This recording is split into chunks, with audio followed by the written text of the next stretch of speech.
Bonjour à toutes et à tous, soyez les bienvenus à l'écoute d'RFI, Radio France Internationale. En direct de Paris, il est 18h. Le journal en français facile. Ravi de vous retrouver pour une nouvelle édition de ce journal en français facile. Il est 16h en temps universel. Nous sommes le jeudi 3 juillet. La stupeur pour les familles de Cécile Coller et Jacques Paris. Les deux Français retenus en Iran depuis 3 ans sont désormais accusés d'espionnage au profit d'Israël. Les discussions pour un éventuel cessez-le-feu à Gaza n'empêchent pas Israël de bombarder Gaza. Au moins 69 morts aujourd'hui.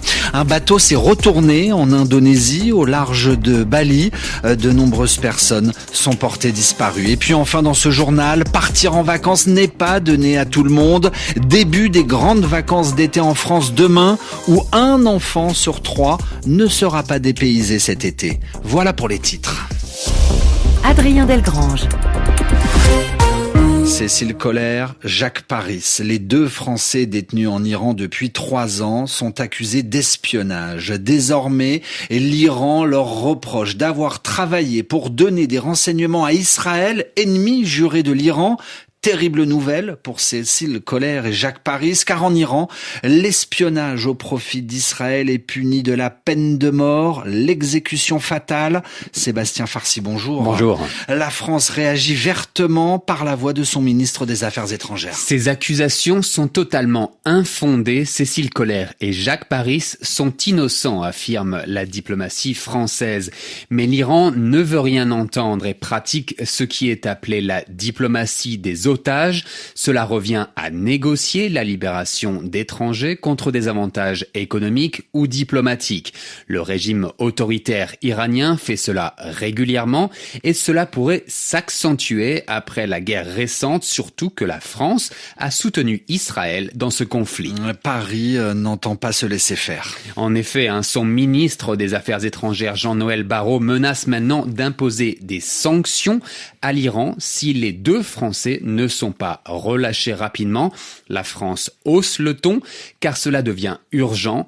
Les deux ont survécu au bombardement de leur prison à Evin, mais Gilles Paris dort par terre à l'isolement sans voir correctement car on ne lui a pas donné ses lunettes, alors que Cécile Coller n'arrive plus à dormir. Elle est traumatisée par les bombardements.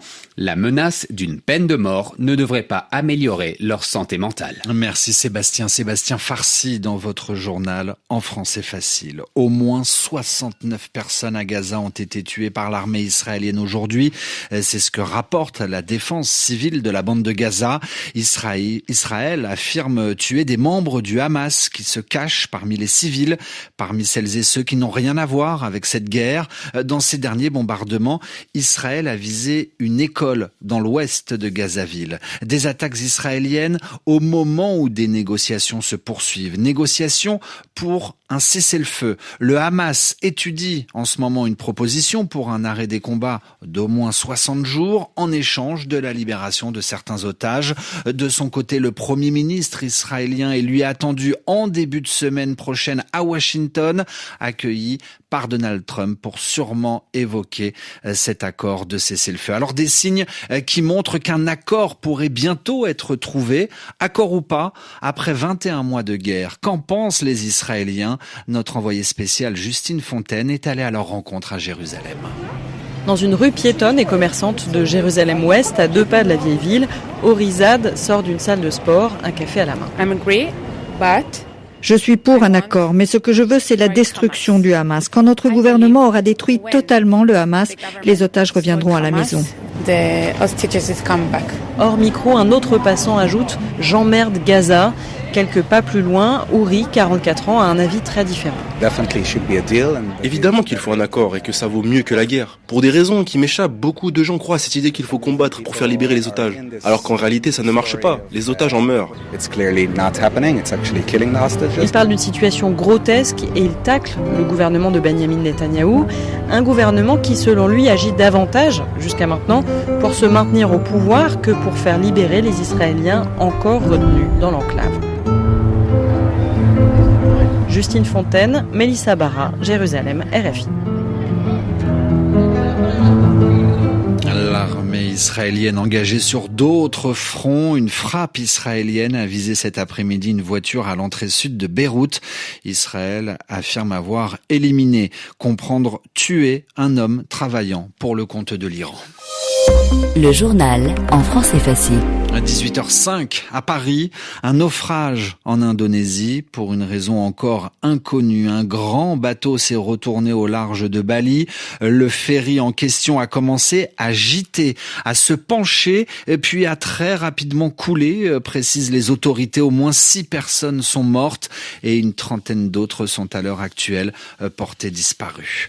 En Europe, en Grèce, une partie de la Crète brûle. Un violent incendie de forêt oblige 5000 personnes, majoritairement des touristes, à être évacuées. Dans l'actualité européenne aussi, la ville où est né Adolf Hitler en Autriche débaptise, change de nom l'appellation de 2 rues.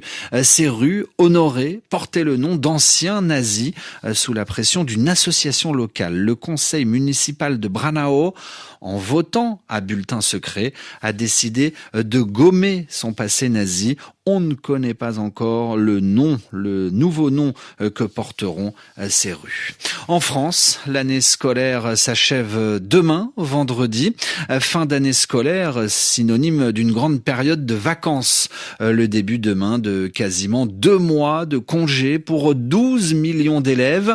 Le Secours populaire rappelle que trop nombreux d'enfants ne partiront pas en vacances cet été. L'ONG française organisait pour cela une conférence de presse aujourd'hui. Marie Casadebé, des enfants de l'association ont défendu la cause de leurs camarades privés de vacances cet été.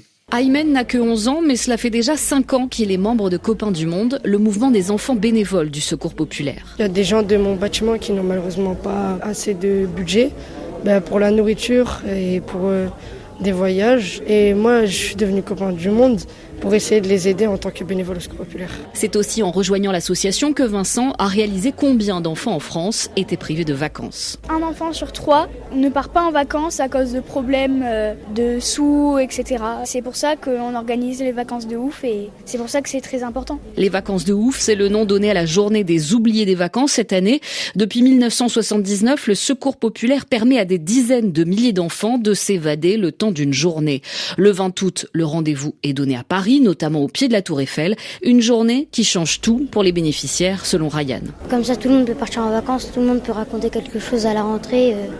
Comme ça, tout le monde se fait des nouveaux amis et au moins quelque chose à raconter. Aux côtés des petits Français, 3000 enfants venus de pays étrangers. Ils défileront sur la scène comme l'ont fait 1 an plus tôt les délégations olympiques pour l'ouverture des JO. Et puis pour celles et ceux qui peuvent partir en vacances, s'ils empruntent l'avion au départ de la France, il sera difficile de voyager. Grève des contrôleurs aériens, près de 1000 vols annulés aujourd'hui. Des contrôleurs aériens qui demandent à être mieux payés. Le monde du football en deuil. L'attaquant international portugais de Liverpool, Diogo Jota, champion d'Angleterre avec les Reds, et son frère sont morts durant la nuit dernière dans un accident de la route en Espagne. Un drame qui a suscité une vive émotion dans le milieu sportif et au-delà. Âgé de 28 ans, l'international portugais, 48 sélections, 14 buts, lauréat d'une 2e Ligue des Nations avec la Seleção le mois dernier, était père de 3 enfants. Il avait annoncé il y a quelques jours s'être marié le 22 juin prochain. Annie Gasnier à suivre pour Radio Foot International, où vous allez revenir, j'imagine, sur la disparition de l'attaquant international portugais.